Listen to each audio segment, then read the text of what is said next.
Welcome to Live at LEX. I'm Ashe Parker, and I'm here with the beautiful Maria Montgomery and Todd Lanter. It's so nice to have you guys here finally. Thank you so much for having us. We're so coming. excited to be here. I'm sure unless you are living under a rock, you know who this supermodel is. Oh, gosh. And if you are a UK basketball fan, you know who that supermodel is. And these two supermodels met and just got married recently, and now they are getting to act and travel together. So how exciting is that? It's been so fun. I'm not sure I ever thought that would, happen. It's kind of come about since COVID, really. The long story short is we had some clients that I shoot with that were asking me for a significant other to shoot with in Nashville and for a music video. And I had a few guys I could name. It was COVID time, so we were trying to limit the amount of, mixing of people that were strangers, I suppose. And I was like, well, I can bring my boyfriend, I guess. I was like, he's used to the spotlight and photos from UK basketball, but hadn't gone on that side of the camera really before for the acting side. And he crushed it, and here we are. Now we signed with two of my agencies, and that's awesome. We've been able to travel international for a few jobs and things, so it's been awesome. So we started one. Yeah. We started a little agency, little mother agency to help girls get placed in different agencies, which I've been doing for years now. But now it's what is that called? Thing. It's called Trademark Talent. We really have not even. It's called Trademark Management. Yes, Talent Management. Obviously, still in the early. We just opened the LLC. TM. Yeah, TM is the point. Yeah, but we have a few girls shooting right now for TJ Maxx and Marshalls and things. That's awesome. Yeah, it's been really rewarding to kind of see that on the other side. And life is crazy. You were Miss Kentucky USA? It is, yes. 2009. Yes. How exciting is that? Long time ago. It was awesome. It was life changing. I was never like a hardcore pageant girl. To be in TV and modeling was always my end goal, and I saw that as a small town Kentucky girl. I saw that as the path you could take to do that. And it definitely opened doors. I was the youngest at Miss USA. I was 19, and I had never flown by myself. I had never been to Vegas, where it used to be held. This is when it was owned by Donald Trump. So we were there for 2.5 weeks in Vegas at that time. And it's very different now. But I essentially, long story short again, was able to somehow place in the top 5 at Miss USA. Because you're beautiful. Oh, it was, to be the youngest, that was wild. But that essentially is what started my career. What small town are you from? From Danville, from Boyle County. So I'm from Harlan. Yeah. And I'm not a pageant girl at all. And I was a Miss Kentucky, not USA, but in 2004. And I hated it so bad that I went barefoot in my gown. What? My feet were killing me. I was in heels for like hours, and I'm like, I'm over this. I'm not this girl. We had all these girls are putting Vaseline on their teeth. He judged Miss Pennsylvania with me cool. a couple of years ago for USA for Teen and Miss. And he was like, you can see their face shaking. I'll give myself a little credit. When I first, she didn't know anything about basketball other than being a fan when she started doing the hosting stuff. So she's learned, and since we've been together, she's learned a lot more. And I do the radio for ESPN for basketball games.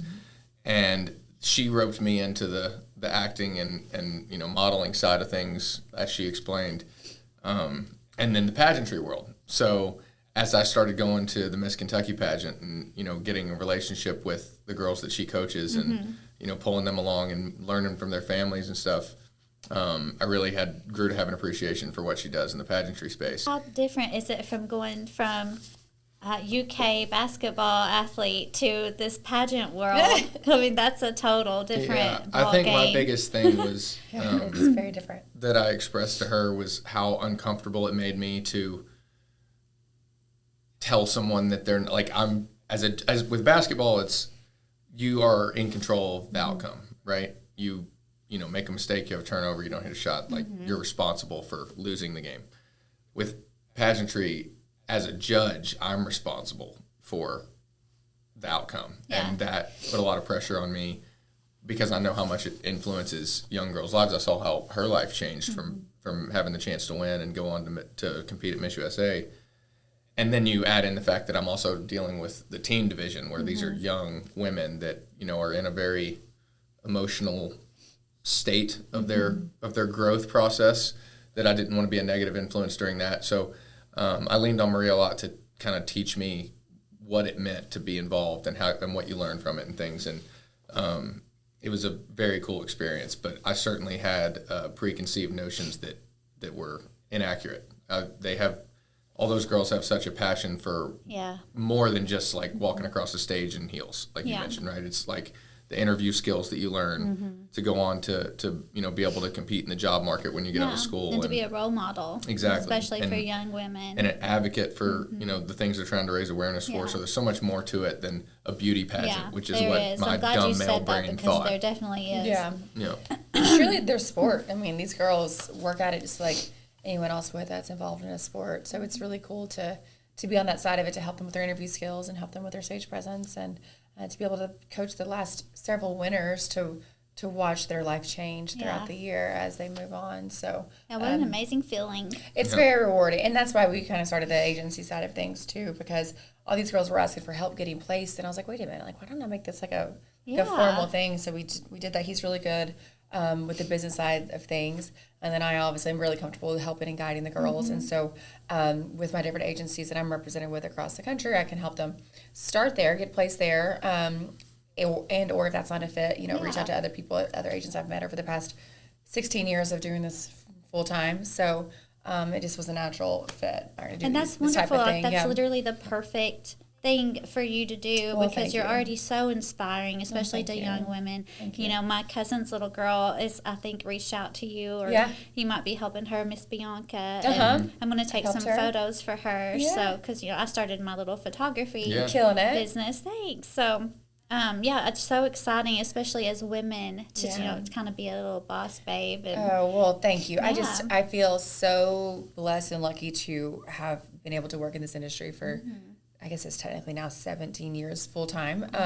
I bounced around the country quite a bit between Chicago and Miami, and when I moved back to Kentucky, where I'm from, my dad was sick in 2020, and it helps you realize what's really important with your family, and how much I really do love Kentucky. So I'm very grateful to still be able to live here and still work elsewhere. I do have to travel a ton.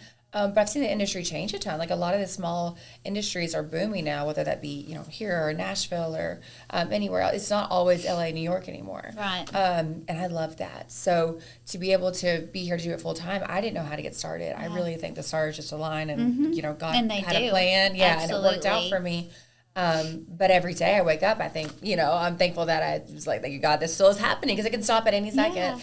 And so to help other girls that want to do the same thing but don't know how to start, just like I felt lost at the beginning, and to protect is an honor. them. Yeah, to protect them, because it can be a very dark industry. That's one of the main reasons I wanted to start photography, because I've modeled, for 15 years, and I have worked with some really sketchy, perverted men photographers. And they are out there, and the industry is very full of them. And so, like, I kind of feel like Mama Bear with these girls, especially when I shoot them, because, I've seen several models that are doing things they don't need to be doing, and I'm just like, please don't, like, you don't need to do that. And, that's not a real casting call. You don't pay anybody anything. Don't go to a photo shoot by yourself, So it's really refreshing to see you and Todd work together, because it's so hard as a woman to have a man be supportive of this industry, and for you to have a partner that you can do it with is so just exciting. And that kind of gives me something to look forward to, because I know that it's out there. It is out there. And about your photography, that's why you're good, is because you've been on both sides. That's what we were just talking about earlier. That's what makes me different. Yes, because you know both sides of the camera, and that's always incredibly evident to me whenever I worked with someone that knows multiple aspects of the industry. They did a great job. And how fun is it to have this studio here in Lexington, right at our back door? So proud. So you got to see the whole place today. What do you think? Yeah, it's incredible. For years, I did not have a single Kentucky client for so many years. And again, most of the time I was living elsewhere. But even when I came here, then I started getting, I think a lot of it was from hosting the games. And then being from my small town, I had a car dealership there that I was shooting for this morning. As to do their monthly commercials. That started 8 years ago. I don't even know how long ago that was. So I would fly in for it, whatever, and that was like the start. And then the UK thing, and then a couple other clients that we both work for, or I work for around here, that we love. it has been so great, but I just remember the times when there was zero. And so to think about if you have a place like this to bring that times a million, and again, more into the acting space and more like all those people where people had connections with. So if instead you can just have it where it is a raw opportunity for all Kentuckians to have those big casting calls and to have that industry here. Yeah. It's a great space for it. It's affordable. We have the land. We have all 4 seasons. There's so many reasons that we should have the production right here in Kentucky. So I'm really proud of Lexington, our hometown, and to build a space like this to be ready to catch that opportunity. Yeah. We have city life, country life, horses, Keeneland, the castle, Yeah, so within exactly. 10 minutes of each other. So it's a perfect spot. It is. Yeah. And I remember hearing of the tax incentive that came years ago, and I saw what that did for Atlanta over the year, and so I was thrilled. And so how smart to be able to jump to that opportunity and build this incredible space. Thing. Yeah. It is. I mean, so this exciting. is an LA quality. Yeah. That's what I was going to say. From somebody that, go ahead. It's okay. No, it's okay. I was From somebody that's, I was kind of, I don't want to say forced into this, but like stumbled into an industry that I didn't necessarily pursue. I've gotten to see a lot. I've gotten to travel a lot. I've seen, the production crew from some of the shoots we've been on is 40, 50 people. massive. Huge, expensive sets, multi-million-dollar shoots. And I've realized, I know that happens in LA, right? But that's what I picture LA to be, and only LA. And, as I've learned more and more, I know, where all these people are flying in from all over the country, and they've got, their own studios in their own cities, and Atlanta's obviously a huge one now. And then to come in here today and see this, I know we talked about it before we started rolling and this afternoon, but the production quality, the set quality, the space, like So obviously much you can space. get a lot more space in Lexington for the money than you can in LA. Exactly. So to have as many different set rooms as you do, obviously the wide open stages, but all the offices are utilized appropriately. It's just a very cool scene. But it was so great having you guys on the show. Well, thank you so much for Mr. having and us. Miss Kentucky. Oh, gosh. Do I look more like a serial killer or the detective? Definitely a serial killer. Yeah. Hands down. Okay. Little Jeffrey Dahmer Yeah. over there. Just get you Thank some you. Ray-Bans. I've got those. He's I've like got those in the car. He's the cute guy that you think's innocent, and it's like, well, bam. That's Dahmer. I know. He's the Sounds twist. like, hell yeah. That's Dahmer. I do have a sunglasses obsession. I have those exact they're on ones. I have your to head right wear now, them. yeah. I have to wear those less Yeah. often now. I usually have them on my head all the time, and I have to catch myself. In I'm the like, summer, okay. I do. Yeah. It's such a perfect headband. You can't beat it. But yeah, thank you guys so Yeah, much thank for you so much being for having us, and here. congrats to you for everything that you're Oh, doing. thank too. you You're so killing much. it. Yep, it's gonna be fun. You're We appreciate killing you. it. 2025 is off to a good start. Let's go. Yeah, let's go. Thank you guys for watching.